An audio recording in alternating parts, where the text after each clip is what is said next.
Hi hello అందరికీ నమస్కారము.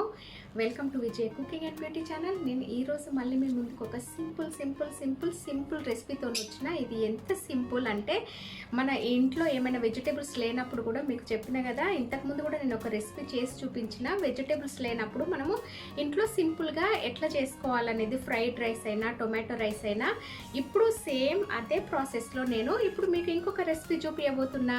అది ఏంటి అంటే గార్లిక్ రైస్, వెల్లుల్లి ఫ్రైడ్ రైస్ అన్నమాట. ఇది చాలా సింపుల్గా ఉంటుంది. మీకు ఏం ఇంగ్రీడియంట్స్ ఎక్కువ అవసరం లేదు. జస్ట్ సింపుల్గా ఇంట్లో ఉండే ఇంగ్రీడియంట్స్తో మీరు ఇంట్లో వెజిటేబుల్స్ లేనప్పుడు ఇట్లా ఫ్రైడ్ రైస్ చేసుకోండి. ఇది గార్లిక్ ఫ్రైడ్ రైస్. ఇప్పుడు కరోనా టైంకి కూడా మీకు మంచిగా యూజ్ అవుతుంది. ఎందుకంటే గార్లిక్ కాబట్టి కొంచెం గార్లిక్ ఎక్కువ వేసుకొని అన్నం ఫ్రై చేసుకోండి, సూపర్గా ఉంటుంది. నిజంగా మీరు ఎప్పుడైనా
బాయ్. Simple and easy garlic rice మీరు ప్రిపేర్ చేసుకోండి నా స్టైల్లో.